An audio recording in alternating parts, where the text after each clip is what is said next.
Petite lecture de Fanny Binaghi avec aujourd'hui, toujours sur le site au nom de la prose, P'-R-O-S-E comme une rose. L'amour est une fleur de lotus. Et si il ne s'agissait pas de les combler, de les gommer, ces aspérités et ces failles. S'il s'agissait de les aimer un peu plus fort, un peu plus loin, de les palper du bout des doigts pour mieux ressentir nos abîmes et y dessiner un chemin. Si toutes ces bosses qui nous cabossent n'étaient là que pour nous permettre d'y poser soigneusement les pieds, s'il s'agissait d'y prendre appui pour pouvoir mieux escalader chacune des façades de nous-mêmes pour parvenir à nos sommets. Alors, pour aller jusqu'en haut, tout à la cime de qui nous sommes, il nous faudrait les éclairer, les regarder à la lumière, toutes ces fissures qu'on dissimule, pensant que l'on doit en rougir et qu'il nous faut absolument les cimenter pour les lisser à coups de peut toujours mieux faire. Mais qui pourrait escalader la paroi aiguë d'une montagne sans y trouver la moindre prise?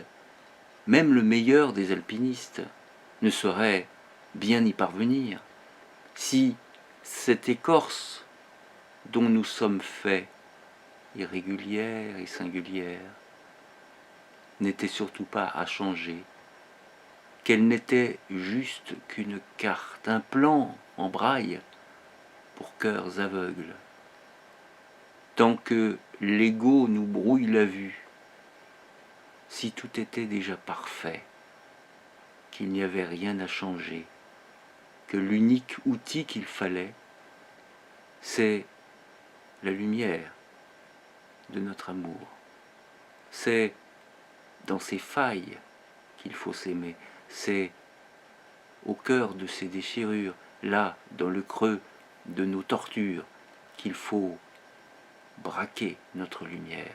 C'est dans ces larmes qu'il faut s'aimer, dans ces chutes et dans ces échecs. C'est là que se cache l'amour vrai, dans ces instants si difficiles. C'est dans ces moments douloureux qu'il peut jaillir et refleurir, ouvrir un à un ses pétales.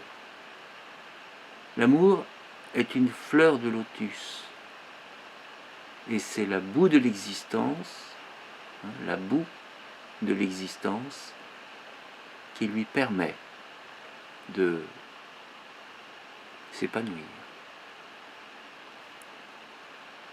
Fanny Binaghi qui nous propose, il y a un jour, qui nous propose sa version sonore, et je propose évidemment la mienne. Mais tu vois la différence entre la mienne et la tienne, c'est que moi la mienne elle est en version YouTube. La différence entre YouTube et ta version Facebook, c'est que Facebook, quand tu veux quitter la version audio, pour voir le texte, tu ne peux pas, tu n'es pas libre. Donc souvent on aime bien voir le texte. On comprend mieux le texte quand on le voit de ses propres yeux. Bon, ça c'est voilà, ma petite ma petite critique en passant entre lectrice et entre lecteur en herbe. Voilà. À bientôt.